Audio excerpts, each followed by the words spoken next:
Technical analysis series. जो technical analysis होती है वो एक इन्वेस्टमेंट के लिए या फिर ट्रेडिंग के लिए बहुत ज़्यादा इंपॉर्टेंट होती है। अगर आप इन्वेस्टमेंट भी कर रहे हो तो आप चार्ट बेस के एनालिसिस करते हो तो उसको टेक्निकल एनालिसिस बोलते हैं। तो यहाँ पर इस पार्ट में मैं आपको बताऊंगा नॉर्मल टेक्निकल एनालिसिस कैसे करते हैं, एक बेसिक लेवल से कैसे करते हैं जो नॉर्मल आप ट्रेडिंग कर सकते हो उससे, और उसके बाद में जो सेकंड पार्ट आएगा इसका, उसके अंदर थोड़ा सा आपको एडवांस कंसेप्ट बताऊंगा। तो ये दो पार्ट के अंदर सीरीज बनेगी, तो इनको आप आराम से वॉच करना, इनकी प्रैक्टिस करना। कि वीडियो आप कितने भी देख लो, अगर आप सेल्फ प्रैक्टिस नहीं करोगे तो आपका चार्ट बेस्ड एनालिसिस जो है स्ट्रांग नहीं बनेगी। यहाँ पे मैं इस वीडियो के अंदर कुछ टॉपिक्स कवर करूंगा। सबसे पहले सपोर्ट एंड रेजिस्टेंस का टॉपिक कवर करूंगा, उसके बाद में आरएसआई क्या होता है वो कवर करूंगा, उसके बाद में मैकडी क्या होता है, एमएससीडी, उसको कवर करूंगा। तो ये तीन टॉपिक जो है इस वीडियो के अंदर मैं कवर करने वाला हूँ। और जो नेक्स्ट इसका पार्ट आएगा उसके अंदर थोड़ा सा एडवांस कंसेप्ट आपको बताने वाला हूँ, जो इंडिकेटर्स वगैरह हो गए उनका यूज कैसे करते हैं।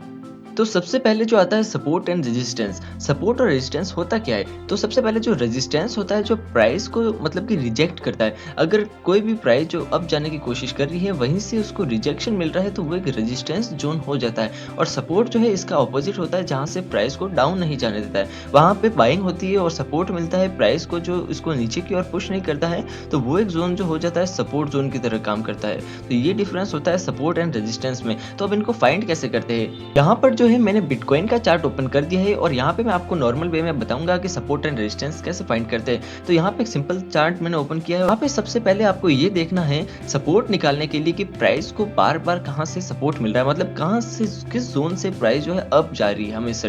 तो ऐसे तो मैं नॉर्मल चार्ट को देखूँ, जैसे आप सिंपल वे में देखोगे तो आपको कुछ जोन्स मिलेंगे कि ये वाला एक जोन है जहाँ से प्राइस जो है अप गई थी, ये वाला जोन एक है। और उसके बाद में तो यहाँ पे मैं कुछ जोन्स निकालूंगा, तो मैं यहाँ से देखूंगा ये जो जोन है जहाँ से प्राइस को सपोर्ट मिला है, इससे नीचे प्राइस नहीं गई थी। और उसके बाद में ये वाला जोन भी जो है इसके लिए एक सपोर्ट की तरह काम किया है। तो इस तरीके से आप जो है सपोर्ट निकाल सकते हो प्रीवियस हिस्ट्री को देखकर, जहाँ से प्राइस को रिजेक्शन मिलता है और जहाँ पर प्राइस को सपोर्ट मिलता है। फिर जो प्राइस है उसने ये वाला जो है रेजिस्टेंस ब्रेक कर दिया है, जैसे कि यहाँ पे आप देख सकते हो कि इसकी प्राइस ने ये वाला जो है रेजिस्टेंस ब्रेक किया। उसके बाद में ये प्राइस जो है अप ट्रेंड मूवमेंट के अंदर गई और यहाँ पे सपोर्ट कंफर्म किया। सपोर्ट कंफर्म किया तो यहाँ पर जो इसको प्राइस को सपोर्ट बन गया, एक स्ट्रॉन्ग सपोर्ट। उसके बाद में प्राइस ऊपर गई और उसके बाद में अप ट्रेंड में जाने के बाद में अगर प्राइस फिर से डाउन आई तो फिर ये वाला जो जोन रहेगा वो इसके लिए बेटर सपोर्ट रहेगा। तो इस तरीके से जो आप सपोर्ट फाइंड कर सकते हो, क्योंकि यहाँ पे आप देख सकते हो कि प्रीवियस हिस्ट्री के अंदर इसको इसी वाले जोन से रिजेक्शन मिला और यहीं पर सपोर्ट मिला। अगर इस जोन के ऊपर चल रही है प्राइस तो ये इसके लिए एक अच्छा सपोर्ट रहेगा, और अगर इस जोन के प्राइस नीचे होती तो यहाँ पे एक अच्छा रेजिस्टेंस होता प्राइस के लिए। अब यहाँ पे मैं आपको कुछ रेजिस्टेंस के बेसिक फंडा भी बता देता हूँ जिससे आप रेजिस्टेंस फाइंड कर सकते हो। रेजिस्टेंस फाइंड करना बहुत ज्यादा सिंपल होता है, जहां से प्राइस को बार बार रिजेक्शन मिल रहा होता है प्रीवियस हिस्ट्री के अंदर अगर आप देखते हो तो वो एक जो प्राइस के लिए रेजिस्टेंस जोन बन जाता है। तो यहाँ पे मैं आपको बताऊं कि जैसे कि यहाँ पे आप देख सकते हो कि ये वाला एक जोन जो इसके लिए सबसे पहले बिटकॉइन के लिए रेजिस्टेंस रहा था, उसके बाद में ये वाला जोन रेजिस्टेंस, ये कुछ दो तीन जोन्स रहे थे जो प्राइस के लिए रेजिस्टेंस की तरह काम किए थे। जैसे यहाँ पे देख सकते हो तो ये वाला एक जोन रहा था जहां से प्राइस को रिजेक्शन मिला था, और ये जो जोन था जहां से सपोर्ट मिला था। मतलब अगर प्राइस सपोर्ट के नीचे है और रेजिस्टेंस उसके ऊपर है तो ये एक बेटर जोन होता है रेजिस्टेंस के लिए। तो यहाँ पे मैं आपको बताऊं कि जैसे आप हिस्ट्री में देख सकते हो कि ये वाला एक जो जोन था जहां पर अच्छा रेजिस्टेंस था और सपोर्ट था, तो वो एक जो है प्रेजेंट प्राइस के लिए रेजिस्टेंस की तरह काम करेगा। तो ये एक पूरा जोन रहेगा, एरिया जो प्राइस के लिए रेजिस्टेंस की तरह काम करेगा। तो इस तरीके से आप जो है प्राइस के लिए सिंपल वे में रेजिस्टेंस और सपोर्ट फाइंड कर सकते हैं। अब एक और तरीका है जो है ट्रेंड लाइन वाला तरीका। ट्रेंड लाइन वाला तरीका भी एक अच्छा रहता है, क्योंकि इस वाले सपोर्ट और रेजिस्टेंस में एक बेसिक ट्रेडिंग होती है। थोड़ी सी एडवांस लेवल की ट्रेडिंग करनी है, आप फ्यूचर ट्रेडिंग करते हो तो आपको ट्रेंड लाइन की तरह सपोर्ट एंड रेजिस्टेंस जो समझ में आना चाहिए, या फिर आपको मालूम होना चाहिए कि ट्रेंड लाइन से सपोर्ट एंड रेजिस्टेंस कैसे फाइंड करते हैं। तो यहाँ पर आपको थोड़ा सा चार्ट को ऑब्जर्व करना पड़ेगा, क्योंकि डायरेक्ट तो ट्रेंड लाइन बन नहीं सकती कहीं से भी। तो यहाँ पे आपको चार्ट को थोड़ा सा ऑब्जर्व करना पड़ेगा और देखना पड़ेगा कि किस तरीके से कहाँ पे कैंडल्स मैच कर रही है। तो जैसे मैंने यहाँ पे इसका बॉटम सेलेक्ट किया, यहाँ पे मैंने देखा कि ये कुछ कैंडल्स है जो इसको ट्रेंड लाइन को सपोर्ट कर सकती है। तो इस तरीके से मैंने इस ट्रेंड लाइन को ड्रॉ किया। तो आपको भी यहाँ पे सिंपल वे में इस तरीके से ट्रेंड लाइन को ड्रॉ करना है। तो यहाँ पे अगर बिटकॉइन के लिए देखिए, जैसे आप ट्रेडिंग करते हो तो यहाँ पे प्राइस को सपोर्ट मिला, तो अब यहाँ पर भी जो है प्राइस को सपोर्ट मिलेगा। अगर प्राइस डाउन आती है तो इस वाले जोन में प्राइस को सपोर्ट मिलेगा, जो ये ट्रेंड लाइन वाला सपोर्ट है। तो इस तरीके से आप ट्रेंड लाइन का जो सपोर्ट रहता है वो निकाल सकते हो अपनी एनालिसिस के अकॉर्डिंग। यहाँ पे मैं रेजिस्टेंस की बात करूँ तो रेजिस्टेंस का भी सेम फंडा है। आपको कुछ ट्रेंड लाइन को मैच करना है। जैसे इसको और इसको मैंने मैच कर दिया, यहाँ पे इन दोनों जोन को मैच किया। जैसे कि ये वाली ट्रेंड लाइन को मैंने मैच किया और यहाँ पे भी ये वाली कैंडल को दोनों को मैच किया। तो इसके बाद में ये वाली एक जो है ट्रेंड लाइन बनी मेरे सामने। को देखना है कि जो है प्राइस को रिजेक्शन कौन से जोन से मिलेगा। तो यहाँ पे आपने देखा कि 2 बार इन्हीं जोन से प्राइस को रिजेक्शन मिला है। तो ये एक जो ट्रेंड लाइन रहेगी बिटकॉइन के लिए जो है रेजिस्टेंस की तरह काम करेगी। जैसा कि आपने देखा कि यहाँ पर आने के बाद में प्राइस को जो है हल्का सा रिजेक्शन भी आपको देखने को मिल गया होगा। तो इसी वाले जोन से प्राइस को रिजेक्शन मिला। अब ऐसा नहीं होता कि हमेशा जो रेजिस्टेंस है वो रेजिस्टेंस ही रहेगा, वहां से कभी प्राइस अप नहीं जाएगी। सपोर्ट हमेशा सपोर्ट ही रहेगा, वहां से प्राइस डाउन नहीं जाएगी। तो इस तरीके का फंडा नहीं होता है। सपोर्ट ब्रेक भी होते हैं और रेजिस्टेंस भी ब्रेक होते हैं। जैसे कि यहाँ पर आप देख सकते हो कि प्राइस का यहाँ पर रेजिस्टेंस है ये वाली ट्रेंड लाइन का। तो यहाँ पे प्राइस को ये रेजिस्टेंस ब्रेक करना होगा। यहाँ पे ये प्राइस जो इस रेजिस्टेंस को ब्रेक करेगी, फिर यहाँ पे सपोर्ट कंफर्म करेगी। जिस रेजिस्टेंस को प्राइस ब्रेक करती है तो वहां पर फिर से प्राइस जो अपना सपोर्ट कंफर्म करती है। सपोर्ट कंफर्म करने के बाद में जो है प्राइस यहाँ से अप जाएगी। तो फिर प्राइस अप जाएगी तो फिर आप देखोगे कि नेक्स्ट रेजिस्टेंस कैसे निकालेंगे हम।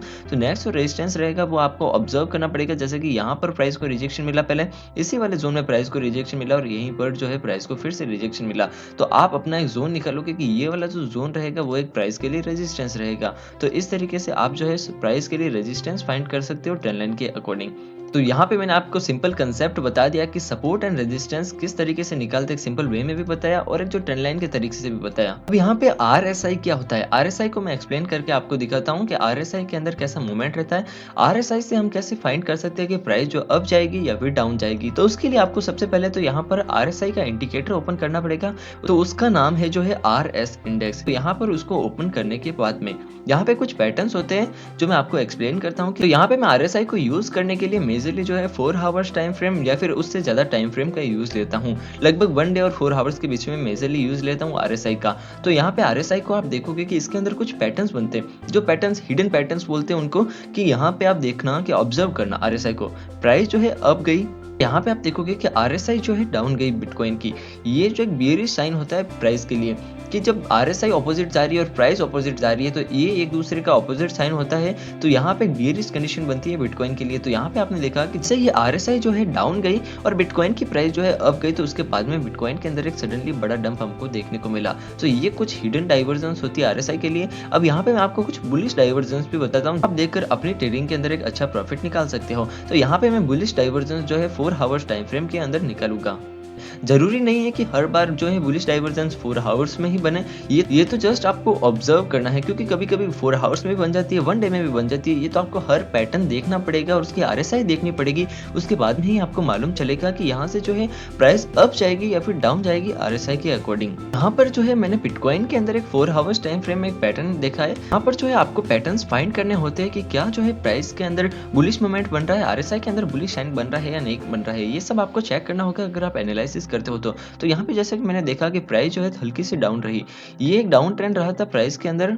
तो यहाँ पर मैंने देखा कि प्राइस जो है डाउन रही, मतलब कि यहाँ पे प्राइस जो है डाउन ट्रेंड में रही। और यहाँ पे RSI मैंने देखा तो RSI जो है अप ट्रेंड के अंदर रहा। ये एक जो है प्राइस के लिए बुलिश साइन होता है, जहाँ से मार्केट का जो एक रिवर्सल का साइन होता है, जहाँ से आप अच्छी ट्रेड ले सकते हो। तो ये कुछ पैटर्न्स बनते हैं RSI के अंदर, बुलिश एंड बेयरिश पैटर्न, जिनको आप आपकी ट्रेडिंग के अंदर ऐड कर सकते हो और एक अच्छी ट्रेड ले सकते हो। अब यहाँ पर मैं थर्ड इंडिकेटर की बात करता हूँ, उसका नाम है MACD, मैकडी। मैकडी क्या होता है? थर्ड इंडिकेटर है MACD, जिसको आप ट्रेडिंग के अंदर ऐड कर सकते हो। ये आपको यहाँ पे इंडिकेटर वाले ऑप्शन में मिल जाएगा। तो मैकडी के अंदर जो 2 लाइंस होती है वो हमको शो करती है कि प्राइस का मोमेंट अप रहेगा या फिर डाउन रहेगा। इसको मैं मेजरली जो है, अगर आप स्मॉल टाइम फ्रेम के अंदर क्विक ट्रेड करते हो स्कैल्पिंग की, तो इसको 1 आवर्स टाइम फ्रेम के अंदर भी देख सकते हो, 15 मिनट तक भी आपको देख सकते हो। इसको ऑब्जर्व करना बहुत ईजी है। यहाँ पे मैं आपको एक्सप्लेन करता हूँ कि इसका आप यूज कैसे करोगे। तो इसको ओपन करना है सबसे पहले मैकडी को, उसके बाद में आपको ऑब्जर्व करना है। यहाँ पे मैं आपको वीकली के अंदर एक मैकडी दिखाता हूँ, उसने एक बहुत अच्छा और बुलिश साइन दिया था हमको। जैसा कि यहाँ पर आप देख सकते हो मैकडी ने एक साइन दिया था बियर मार्केट का। यहाँ पर मैकडी के अंदर क्रॉस ओवर हुआ था इस वाले जोन से।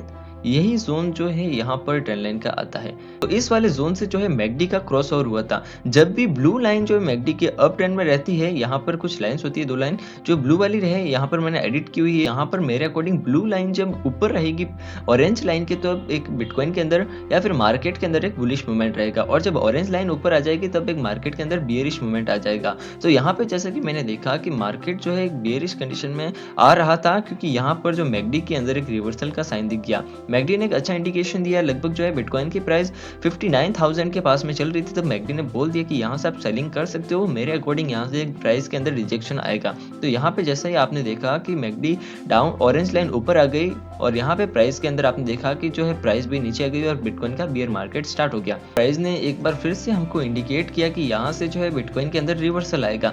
जब बिटकॉइन की प्राइस यहाँ पर चल रही थी, लगभग जो है आप देख सकते हो 37-38,000 के पास में, तब इसने बोला कि बिटकॉइन की प्राइस के अंदर रिवर्सल आएगा और वहां से बिटकॉइन की प्राइस जो है 69,000 तक भी गई। अब यहाँ पे हमको देखना है कि क्या मैकडी जो है डाउन ट्रेंड में क्रॉस ओवर करती है। अगर मैकडी डाउन ट्रेंड में क्रॉस ओवर करती है तो यहाँ से हम बिटकॉइन के लिए फिर से बियरिश कंडीशन देख सकते हैं। तो ये जो सिंपल वे होती है, बिल्कुल सिंपल है मैकडी को यूज करना। इसको ओनली दो लाइंस को देखना है, एक लाइन ऊपर रहती है तो बुलिश साइन, एक लाइन डाउन में रहती है तो बियरिश साइन। इस तरीके से आप मैकडी को फाइंड कर सकते हो। तो यहाँ पे जैसा कि मैं ऑब्जर्व कर रहा हूँ, इसके अकॉर्डिंग अब ये बता रहा है कि मैकडी के अंदर एक फिर से ब्लू लाइन ऊपर आने वाली है और यहाँ पे मार्केट के अंदर एक रिवर्सल देखने को मिलने वाला है, क्योंकि मैकडी पूरी डाउन ट्रेंड में आई हुई है। तो ये एक मार्केट के लिए अच्छा साइन होता है कि मैकडी जो है बहुत जल्दी रिवर्सल दिखाने वाली है। तो इस तरीके से आप मैकडी का भी यूज ले सकते हो और अपनी ट्रेडिंग के अंदर इसको ऐड कर सकते हो और एक अच्छी खासी आप ट्रेडिंग कर सकते हो। तो यहाँ पे इस वीडियो के अंदर मैंने आपको सपोर्ट एंड रेजिस्टेंस क्या होते हैं ये समझाया, उसके बाद में आरएसआई समझाया, उसके बाद में मैकडी समझाया। तो इन तीनों इंडिकेटर की आप जितनी प्रैक्टिस करोगे उतना ही आपके लिए स्ट्रांग होते जाएगी। और जो है आपने हमारा टेलीग्राम चैनल ज्वाइन नहीं किया है तो जरूर से ज्वाइन कर देना, उसकी लिंक जो आपको डिस्क्रिप्शन में मिल जाएगी। मार्केट की जो भी क्विक अपडेट्स वगैरह होती है वो सब कुछ हम आपके साथ में शेयर करते रहते हैं। और इंस्टाग्राम पर फॉलो नहीं किया तो इंस्टाग्राम पर भी फॉलो कर देना, क्योंकि यहाँ पे आपका कोई भी इशू, आपकी कोई भी पर्सनल क्वेरी होती है, आप मेरे से पूछते हो तो मैं आपका 100% रिप्लाई करने की कोशिश करता हूँ। तो इस वीडियो के अंदर बस इतना ही। अगर आपको वीडियो अच्छी लगी हो तो लाइक कीजिएगा एंड चैनल को सब्सक्राइब कीजिएगा। धन्यवाद।